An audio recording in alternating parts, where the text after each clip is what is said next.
Hi friends, ഞാൻ Shini Nidheesh. Welcome to Ruchi. ഇന്നത്തെ video ഉള്ളിത്തണ്ട്, നമ്മൾ സ്പ്രിംഗ് ഓണിയൻസിനെ പറ്റിയിട്ടുള്ള ഒരു വീഡിയോ ആണ്. ഞാൻ എൻ്റെ ആവശ്യത്തിനുള്ള ഉള്ളിത്തണ്ട് ഇതുപോലെ വളർത്തിയെടുക്കുകയാണ് ചെയ്യുക. സാധാരണ ചെറിയ ഉള്ളിയാണ് നമ്മൾ ഇതിനു വേണ്ടി ഉപയോഗിക്കുന്നത്. ഉള്ളിത്തണ്ടിൽ ഒരുപാട് പോഷകങ്ങളുണ്ട്. വിറ്റമിൻ സിയും പിന്നെ കാൽഷ്യവും ധാരാളം അടങ്ങിയിട്ടുണ്ട് ഈ സ്പ്രിംഗ് ഓണിയൻസിൽ. Indo-Chinese കുക്കിങ്ങിലാണ് ഇത് കൂടുതൽ യൂസ് ചെയ്യുന്നത്. പക്ഷേ നമ്മൾ നാടൻ ഫുഡും നാടൻ റെസിപ്പീസും നമ്മൾ ഉള്ളിത്തണ്ട് കൊണ്ട് ചെയ്യാറുണ്ട്. ഒരുപാട് മിനറൽസും ന്യൂട്രിയൻസും അടങ്ങിയിട്ടുള്ള ഒരു ഗ്രീൻ ലീഫി വെജിറ്റബിൾ ആണിത്. കുട്ടികൾക്കൊക്കെ കൊടുക്കുന്നത് വളരെ നല്ലതാണ്. നമുക്ക് വേഗം വീഡിയോയിലേക്ക് പോവാം. ചെറിയ ഉള്ളിയാണ് ഞാൻ ഇതിനു വേണ്ടി എടുത്തിരിക്കുന്നത്.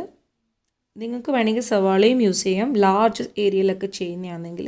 ഞാനിപ്പോൾ ഈ കുഞ്ഞു പോട്ടിലാണ് നട്ട് കൊടുക്കുന്നത്. കിച്ചൻ്റെ അകത്ത് തന്നെ ഒരു ജനലിൻ്റെ അടുത്ത് വെച്ചാൽ മാത്രം മതി. ചെറിയൊരു സൺലൈറ്റ് മാത്രമേ ഇതിന് വേണ്ടൂ. ഉള്ളീൻ്റെ ഈ ഒരു റൂട്ടുള്ള ഭാഗം മണ്ണിലേക്ക് പോകുന്നത് പോലെ ഫുള്ളായിട്ട് അമർത്തി മണ്ണിൻ്റെ അകത്തേക്ക് പോകണ്ട. ജസ്റ്റ് ഒരു ആ റൂട്ട് ഒന്ന് മണ്ണിൻ്റെ അടിയിൽ പോകുന്നത് പോലെ ഇങ്ങനെ വെച്ച് കൊടുത്താൽ മതി. ഇതുപോലെ ഞാൻ ബാക്കിയെല്ലാം വെക്കുന്നുണ്ട്. ഒരു 4-5 ദിവസം നമ്മളൊന്ന് വെള്ളം സ്പ്രേ ചെയ്ത് കൊടുത്തു കഴിഞ്ഞാൽ ആ ഉള്ളിത്തണ്ട് ഇങ്ങനെ മുളച്ച് വരും. നല്ല ഭംഗിയാണ് കാണാൻ വേണ്ടിയിട്ട്. കിച്ചണിലൊരു നല്ലൊരു ഡെക്കറായിരിക്കും. 3 പ്രാവശ്യം ഏകദേശം നമുക്കിത് ഹാർവെസ്റ്റ് ചെയ്യാൻ പറ്റും. ഈ വീഡിയോൻ്റെ എൻഡിൽ ഞാൻ എങ്ങനെയാണ് ഹാർവെസ്റ്റ് ചെയ്യേണ്ടതെന്നും കാണിക്കുന്നുണ്ട്. ഇതുപോലെ തന്നെ നമുക്ക് മൈക്രോ ഗ്രീൻസ് കിച്ചണിൽ തന്നെ വളർത്താം. മൈക്രോ ഗ്രീൻസ് എന്താണ്, അതെങ്ങനെയാണ് വളർത്തേണ്ടതെന്നുള്ളതൊക്കെ ഡീറ്റെയിൽഡ് വീഡിയോ ഞാൻ വേറെ ചെയ്യാം. ഇതുപോലെ ഞാൻ ഈ ഒരു കുഞ്ഞു പോട്ടിൽ 6-7 ചെറിയ ഉള്ളി ഇങ്ങനെ നട്ടു കൊടുക്കുന്നുണ്ട്.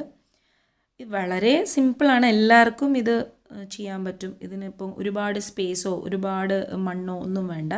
മൈക്രോ ഗ്രീൻസിന് പിന്നെ ഒന്നും വേണ്ട, മണ്ണും വേണ്ട, ജസ്റ്റ് ടിഷ്യൂ പേപ്പർ മതി.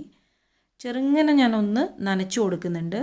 വിൻഡോ സൈഡിൽ നമുക്കിത് വെച്ച് കൊടുത്താൽ മാത്രം മതി. ഒരു 3-4 ദിവസം ആവുമ്പം തന്നെ അതിൽ ചെറിയ മുളകൾ വരാൻ തുടങ്ങും.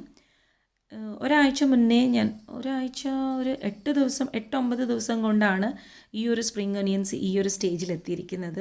ഫിഷ് ചില്ലി ആക്കുമ്പോൾ ഞാൻ യൂസ് ചെയ്തത് ഇതേപോലെ ആക്കിയെടുത്ത സ്പ്രിംഗ് ഒനിയൻസ് ആണ്. സ്പ്രിംഗ് ഒനിയൻസ് നമുക്ക് എല്ലാ ഇന്ത്യൻ ഫുഡിലും ഗാർണിഷ് ചെയ്യാനൊക്കെ യൂസ് ചെയ്യാൻ പറ്റും. ഡേ 1 ഉള്ളതാണ് ഇത്. ഡേ 2 ആകുമ്പോൾ ഇങ്ങനെയുണ്ട്. എല്ലാ ദിവസവും കുറച്ച് വെള്ളം ഇങ്ങനെ സ്പ്രേ ചെയ്ത് കൊടുത്തു കഴിഞ്ഞാൽ ഡേ 6-7 ഒക്കെ ആകുമ്പോഴത്തേക്കും സ്പ്രിംഗ് ഓണിയൻസ് ഇങ്ങനെ മുളച്ച് വരാൻ തുടങ്ങും. ഡേ 6 ആകുമ്പോൾ ഒരു സ്റ്റേജാണ് ഇപ്പോൾ ഞാൻ കാണിച്ചിരിക്കുന്നത്. ഡേ 7 ആകുമ്പോഴത്തേക്കും എല്ലാ ഉള്ളികളിലും സ്പ്രിംഗ് ഓണിയൻസ് ഇങ്ങനെ മുളച്ച് വന്നിട്ടുണ്ടാവും. ഡേ 12 ആകുമ്പോഴാണ് നമുക്കിത് ഹാർവെസ്റ്റ് ചെയ്യാൻ പറ്റുന്നത്. ഹാർവെസ്റ്റ് ചെയ്യുന്നത് ആ വൈറ്റ് പോർഷനിൽ വെച്ചിട്ടാണ് നമ്മൾ കട്ട് ചെയ്യേണ്ടത്. ഇതേപോലെ നമുക്കൊരു 3 പ്രാവശ്യം ഹാർവെസ്റ്റ് ചെയ്യാൻ പറ്റും. സൂപ്പർ മാർക്കറ്റ്സിലൊന്നും ഇത് എപ്പോഴൊന്നും കിട്ടില്ല. അപ്പോൾ ഇങ്ങനെ ആക്കി കഴിഞ്ഞാൽ എപ്പോഴും നമ്മൾ കിച്ചണിൽ തന്നെ അവൈലബിൾ ആയിരിക്കും. ഇത് ഹാർവെസ്റ്റ് ചെയ്ത ഉടനെ തന്നെ നമുക്ക് ഫ്രഷ് ആയിട്ട് യൂസ് ചെയ്യാം. ഓക്കെ, വീണ്ടും അടുത്ത വീഡിയോ ആയിട്ട് വരുന്നതായിരിക്കും. Please support Ruchi channel. Bye bye.